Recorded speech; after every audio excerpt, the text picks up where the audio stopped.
All right, so when me and Oren walked in, right? Yeah. It was like, what's the one booth you want to see? And guess what booth it was? Unfinished Legacy. Yeah. It's rare we both say the same thing. So if you had to tell one thing to like a 17-year-old version of yourself, right? What would you tell yourself knowing everything that you know now? I think just staying true to like what got you to start the brand and tune out all the noise.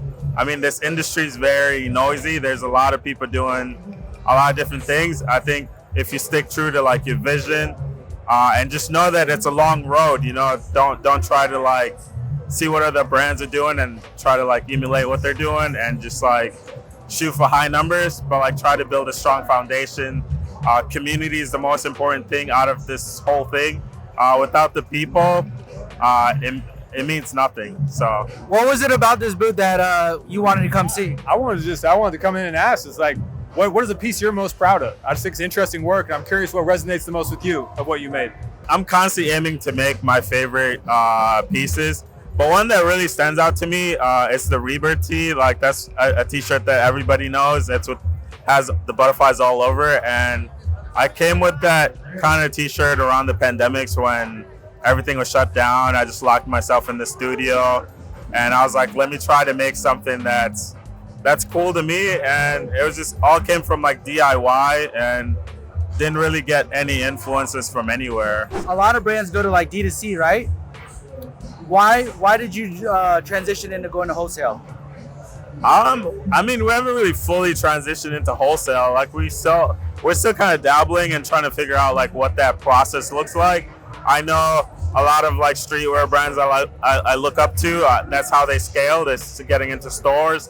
And I know like direct to consumer, you could only reach so many people, and a lot of times like consumers buy when they're in a store. Like, oh, I see this is a cool shirt, it stands out to me, I'm going to buy it, with no idea what the brand is. And it's a way to like expose our brand to a larger audience. Closing note, you got one advice. You've seen the brand, you know Brema, you've seen all the content. What's the one advice? I don't know. I think I would keep leaning into that retail. Just all those boutiques. This is a great discovery. A lot of these shirts, especially that butterfly tee, you just smile when you see it. It just has that feeling inside of it. And I think the more people you can get in front of, the better. Great looking brand. You know we stay giving y'all free game. Well, honestly, bro, what making you going with the brand stuff was catching you on Instagram, bro. I swear to God, bro, I was on Instagram, I was scrolling, and I found your page, and I seen that you were making stuff at home, and it was like, you were doing it like, it looked like you really had passion for it, you know? And he was making all this stuff, and I was getting ready to quit my brand already doing it, because I already had like a year into it, wasn't really going too well. But I was like, you know what? I just gotta put in more time and energy into it like you do, you know, put in some more love. What's your advice to him? I think leaning into the passion, and then also, honestly, bro, like research, YouTube, there's a lot of content. They're doing a great job of putting content out there. That's the reason why I also have my YouTube channel, is to try to like educate people.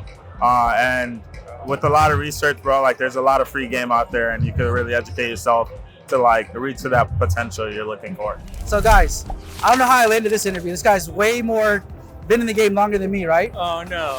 For somebody that like looks up to you and sees all of your success, what is the one thing that like they don't get to see behind the scenes? Yeah, there's the non-success, right? Or the fight to that point, you know? So I don't know. I think I live a fairly stressful life, but it's nice that when projects come together like this, I can see people appreciating it, getting some love on the new Adidas. Yeah. That, you know, that was like a year journey. So yeah, I mean, you just don't really see the behind the scenes. How do you deal with the behind the scenes? Like, what is your way of, because I deal with the same stress. Yeah, like, I feel you, right? There's things that like behind the camera, behind all You're the like, stuff. man, I deal with this every day. You can't put it out there. Yeah. And you don't have a lot of people to talk to. What are some ways that you like kind of like deal with it? And then how do you mentally come back from that? Well, loving what you do is key, right? Because that's an easy way to get through it. But then also finding moments of peace. So for me, there's like things that are either a part of my job or not. And if I can make time to do these like 4 things, I know it's easy for me to find peace, right? What are the 4 things? I'm not gonna tell you all of them, but like one of them's definitely like picking through bales.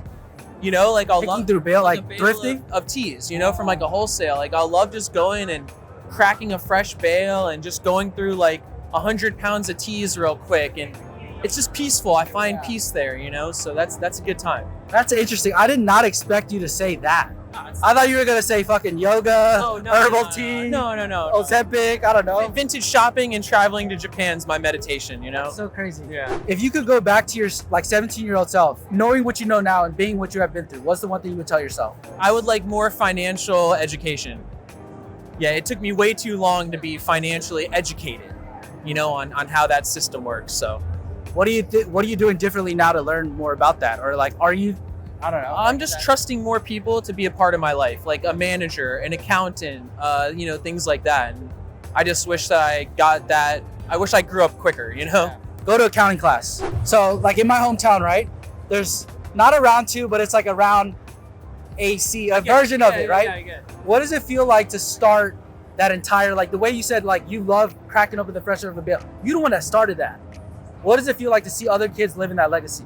That's like we feel like we played a really important part of inspiring people. I think that's the best success we ever had. Like no matter if we have stores on the earth or not, like all the hundreds and thousands of stores that people opened inspired by ours, that's the greatest success ever, dude. I mean, we were able to essentially put the idea of money and making money into thousands of people's minds, all through just making it look possible. We weren't the first to do anything, but we were the first to make it look possible. And I think that meant a lot for a whole generation. Yeah. Gotta pay your homage, guys. Sometimes you gotta come in and you gotta learn because it's like the man's been through it. So I appreciate it, bro. Man, thanks so much. All right, guys, we're at AssPizza. Pizza Ass AssPizza. I've reposted one of your videos. Thank you for that. I really, really appreciate that. It's kind of crazy to like meet people in IRL, huh? It's cool. Real life shit. Cool. It's always the best. Real I can life touch shit. you. Hey, let's come in for a hug. No homo, bro. Show me what you got. What you got in here? You got some shoes and stuff? The 730s? So look, this is the trailer that we toured all 50 states in this year. Uh-huh. We were pulling in by a pickup truck. We drove to every single state, did a pop-up in each state. So right now you're in a piece of history right here. Oh, See the wow. walls? There's a lot of ass, sweat, and pizza. No, none of that. Just tears. Just teeters. See, we got the 730s. These are the Complex Con exclusives right here. These are crazy. How'd you figure out how to make these? I didn't. I don't make them. What do you do? You just market it? So my factory makes them. That's Right true. now, we're getting them made overseas. Eventually, I want to create all my own factories. I just opened my own screen print shop in Tennessee. Uh-huh. So, Tennessee. Are you from Tennessee? no, I'm from New York, but I just moved to Tennessee last month. Just more focused down there. I really love it. And That's so random. Why Tennessee? Tennessee, it's just got the best. So for building there, you don't need any permits or none of that shit. And the taxes are better. And just the quality of life is better. It's slower. I'm from Atlanta, so I understand. Yeah, I'm 2 hours away from Atlanta. So. Yeah, we gotta come hang out. I saw a video where you were repurposing Walmart jeans, right? Yes. What is your response to all those people like, I'm not paying $100 for the Walmart jeans. I'm not paying $200. What is your response to that? Well, other people are, and the fact that you don't understand that, you know, everything that you do buy in any store is, you know, the blank costs nothing, you know. It's pennies and pennies and pennies. You're just buying that shit and they mark it up because they put their branding on it. I'm doing the same shit. I'm keeping it at a more affordable price. But yeah, those people, no matter what, you're being scammed in this world. Someone's taking something, making it more expensive, and then selling it to you. That's how this game works. That's how everything works. I think it goes to show you that the brand is a lot stronger when you can be transparent about that. Because if you're saying, hey, I bought these for 20, I screen print, I sell it for 100, and you're still willing to buy it, that means that $80 is the follow your dream, is the content, is the marketing, it's the brand, right? You're paying for the blood, sweat, and tears that's in this vehicle. Yeah, if I just played my cards right, be a more mysterious character, not share my secrets, I could be charging fucking 10 times more the price on some Balenciaga shit, you know? Yeah. It's all a marketing game, make people feel exclusive and cool. And the bigger the price tag, the more happier they are. Yeah. What would you say to a younger version of yourself? Like, let's say the 17-year-old version of you that, like, when did you get this face tattoo? When I was 19. I'm 19. 25 now. So if you could go back to, like, the 19-year-old version, you're sitting on that table about to get that face tattoo, what are you going to tell yourself? Say, you're on the right track, bro. Fuck this world. Just do whatever the fuck you want, bro. Just keep doing it, bro. You're good. You think I should get a face tattoo? If you want it. I don't recommend everyone to get face tats. I got it because I was like on some fuck this shit, you know, Yeah. just like I'm ready. Yeah, that's so interesting. What do you think is the one thing that makes your brand like what it is and who you are? I mean, it's fully me. Like, you know, no one else is helping. Like, I have help, but no one else is in control of the overall vision. You know, it's all what I want to do. I've said no to so many collabs, so much money, so much big shit. I need full control. I'm not on some corporate shit. So that's mainly it. I just want to keep doing my own shit, and it's always gonna be me. You know. Love that. All right, let's go shopping. Let's go buy some stuff. Why is this brand so popular? Because he's the best brand in the world. No, we're the best brand in the world. Can you explain it? Like somebody like me who's like I don't really have a lot of drip, right? What's the drip behind this? Talk to the man himself. What's up, bro? Are you Vandy? Yeah, I am Vandy. My name's Eric. Nice to meet you, man. Nice to meet you, bro. I like your shirt. I appreciate it. What's the why is this brand so popular? What's the gas behind it? What's the secret? I don't know, man. Just me doing my thing. Me represent my culture. Are you Korean? I'm Korean. Yeah, we got Korean connection right there. Yes, sir. Yes, sir. Oh, my bad. I didn't mean to interrupt you. No, it's all good. Yeah, bringing our culture to, you know, east to west, west to east. I think that's what I want to do. I want to represent myself, and then where I am, which is USA.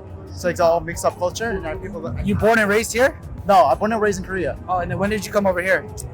When I was 17. So I spent 17 years here, and I spent 17 years in Korea. I spent 17 years right now, so like it's a half and half. What is the the number one thing that's like different from Korea to America, and then vice versa? There's a lot of things, but What's like the number one thing? Like one thing? food portion. Huh? Food portion. Food portion is crazy here. Like, Yeah. it's so big. There's a lot, right? It's a lot. Are you a mega size guy or are you a small guy? I'm a big size guy. I'm a big guy. Well, I'm sure, but I'm a big guy. for a lot of Asian people out there that are interested in this space, right? How did you have the conversation with your parents? Because when you told your parents like, "Hey, my name is VANDYTHEPINK, I'm gonna sell T-shirts," they're probably like, "You know, Masheki, like, Yeah, of course. fucking." So, what did they say? Like, how did you find that? Man, when I first started this, I was lying to them. This is like my side project. This is nothing to do with my own thing, right? So, what was you told her you was like gonna be a doctor? No, I was actually on my way to do artist, and then I was gonna go teach, being a teacher, right? And then I was like, when I was designing a tee, I was telling my parents, I'm designing a tee for my school, like my school project, but it was actually for my brand. You know what I And mean? what do they say now? They're proud of me. Yeah. Yeah. I think that's one of the crazy things, like being Korean, like doing what I do too. My parents are kind of like, they don't understand, but Yeah. then it's like, it is interesting because like, remember when you were like 17, 18 and like, we didn't see like other Koreans like in the scene or even just like minorities in the scene, you know? I think that's an interesting thing. What would you say to somebody, like, let's say you can go back to your 17-year-old self, right? And you could say one thing. What would you tell that kid? Enjoy your life. Try as many as possible. Try the things that you want to try. When you're 17, you gotta try everything. When you get old, you cannot try everything. You have your life, so try everything. Enjoy your life. Don't do bad things. Don't do drugs. That's it. Don't do drugs. Awful lot of it. Stop playing with us. We right here with Superline live at ComplexCon 2023, and I just got a question for you. What's up? What is the best booth you've seen here so far, in your opinion? The best booth. A lot of great booths. I'm gonna say it like that. Politically correct. It was a lot. Honestly, my favorite, probably. We'll say it like this. I bought shit from Unfinished Legacy, I got some Billy Hill, the butterfly tee. Pastel. Pastel got a nice booth. What else was good? Nothing Grows Overnight. Potato had a nice one with the. It was like a castle of an inflate, and I liked it. The branding, the simplicity, but still getting the point truth of the marathon booth. They had the legacy of Nipsey there, as well as the truck that he drove in. For me, that was probably one of the best booths here. Why don't you got a booth out here? Well, the thing is, they were trying to charge too much for me. I couldn't see myself. Honestly, they were trying to charge me $35,000 for a 20 by 30. I'm not trying to. I would have to make. What'd you say? You said stop the cap. I said, look, stop playing with me. Y'all giving this shit away for free. No, I ain't got no problem with ComplexCon, but I'm not about to pay for something y'all giving to somebody free. But I'm gonna be bringing majority of the people here. So it's like, make it make sense. Stop the cap. Stop the cap. Stop the cap. That's smart as shit, bro. I'm not doing it, bro. Now I spend another 30 on the booth. That's 60K when I gotta make 30,000 a day. And how much on inventory? Oh, that would have been like a cool 50, 60. And you think they'd be positive or negative? I would have been positive, but I would have been working Way harder. 100% of the time just to get even. In the last hour, I would have made a profit. Do you think a lot of these brands out here are positive or negative? Negative. No. A lot of these brands I see got smaller booths, so it's easier to make your money back. Me, it's just I can't do the small. My inventory won't fit. Everything big. Everything big. What's the one advice you'd have to a brand that you see here? Get out here, make sure you get as much content as possible. Don't always just be so caught up on selling stuff, because sometimes you can give a person something that can bring you more sales than if they bought it from you. So, when you give people stuff, you want to give it to people that you know are going to like post and share the message. So a lot of y'all brands out here, make sure y'all are gifting to the right people and you getting content off of it, off a lot of it. How you getting a lot of connects? Like how's your network so big? Because like a little Asian dude on Atlanta. How you know me? How you know everybody? Just being in the field. Y'all heard it here first. Awful lot of free game. How long you been doing this? For a very long time. 10 years, 20 years? I don't know. You know what? Since it's definitely like a good, I would say maybe 15 years. I was doing this since like freshman year. Customizing shirts and shoes and stuff. Like I come from nothing, so growing up, being able to like create a custom tee, I was like, oh, this is cool. Yeah. But as I got older, I'm like, oh, you could actually go to college for this though. It's like a ongoing thing. That's how I think when nothing grows overnight, because it's like like it says, grow through time. Just learn. Like I'll be watching you. I have a lot of knowledge construction wise and everything like that, but I'm so open minded to learn about anything. You know what I'm saying? So yeah. What do you think makes a good garment? Originality.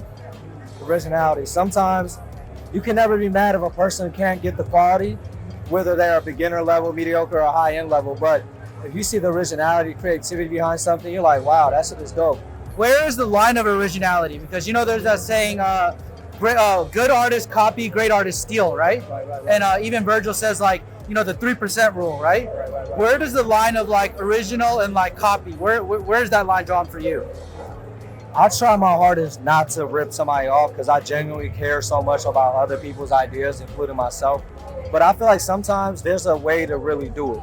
You know what I'm saying? So again, I worked for big corporate companies before. I seen this shit in real time of other things happening that I've seen out. But my thing is to be able to like change it up a bit, make it a little bit different. You know what I'm saying? So I try my best to be original as myself, but also there's some inspiration I'm taking. Like I love vintage t-shirts. I'm always looking at vintage graphics. So I'm like, oh, the placement is cool, this font is cool, but like, maybe if it's vintage, you can't tell. Yeah. So you could change it up by 40%, 20, 30%. It just all depends. Just do it tastefully. Do it tastefully, for sure. If I buy one garment today, what's the garment that I need? It's Alpha Industries bomber jacket.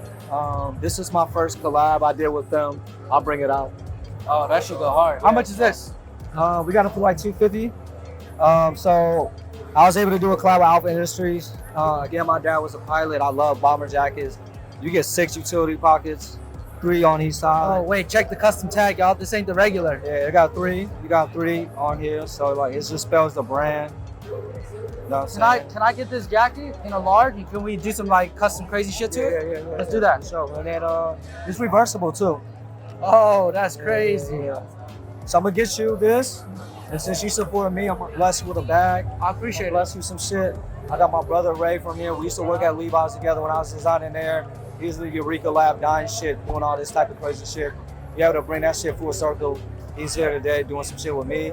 But yeah, I'm gonna bless you, because can you design my jacket for me? I want you. Just let it out. Go crazy. Freak it out. Freak it out. Let me cash out.